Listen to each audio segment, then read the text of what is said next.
echacha obi biara sabre ensem de ebi wo fie ha ensem no yemunra ensem no emu. Will be going to court on the other issue regarding I have made certain I've seen your statement. I'm saying I've made certain statements. I would rely on them without more. Don't rush. You see, in the Bible, Jesus was accused, wild allegations. He kept quiet and watched them. He could have done anything, but you see, when you are dealing with situations, the people of Ghana expect a certain level of maturity from me. The people of Ghana see that this is an accomplished businessman. He's been in the space for some time. He's leading a group. The tradition of the party MPP that I lead expects a certain level of conduct. So if I would be carried away with emotions, I will fail. It's not an emotional game. It's not a game that somebody attacks you, you should also react. No, you won't get it. There's always a bait in politics. But you see this as a bait? I'm saying that there is always a bait. I'm asking you a specific question. I'm saying that there's always a bait in politics. And don't underestimate. Opponents also have a strategy. I was a majority leader. I know how government operates. I know how government can divert attention. So I've been there. Because the government must hold itself together. So it can be throw this in. Today, social media, let's divert attention. Let's tame the man. But look, Carlos. Is that what is happening? Carlos, in opposition. Like I said, was Atufose not in court? Was it not worse than my situation? You get what I mean? So, as for this game, I want to assure the party that the mandate they gave me, God willing, that mandate will be discharged. We would work hard. The people of Ghana expect us to do nothing less. They expect us as minority to be forthright, to work hard, to hold the feet of government to the fire. We will do that. All other things that will come, we'll deal with it. So don't worry. Tomorrow we are resuming. We pray that the motion will be admitted. We argue, set up the ad hoc committee so that within the period of break, at least there will be hearing. Okay. So that by October, before we read the 2027 budget is read, I hope by that time the report will be ready.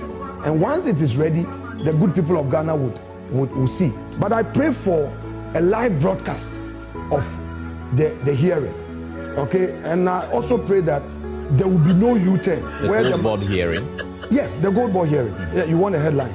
Yes, you want a headline. I'm just asking. Yeah, the gold board hearing. We can safely say that. We expect that once the motion is carried, there will be a full public hearing of these gold board losses. I mean, that you buy is expensive.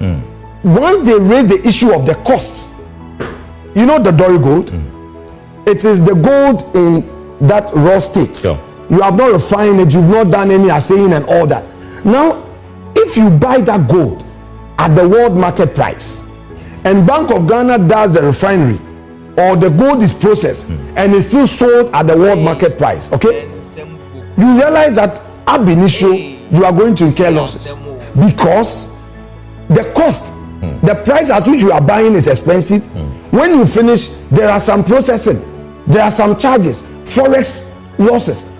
All we are saying is that instead of gold bond being emotional in response to us, they should pay attention to the content of the report and all the issues we're raising. And government must now sit down and do a proper review, which review would lead them to a conclusion that there are some gaps in the policy implementation and they have to fix it. As we speak, the 22 billion is a financial loss to the state. But let me just they want to argue. You know that policy was actually introduced by the the NPP government somewhere in 2024, and they also made some losses about some $400 million. Oh, Carlos, how do you explain that? I would explain to you. We introduced the policy.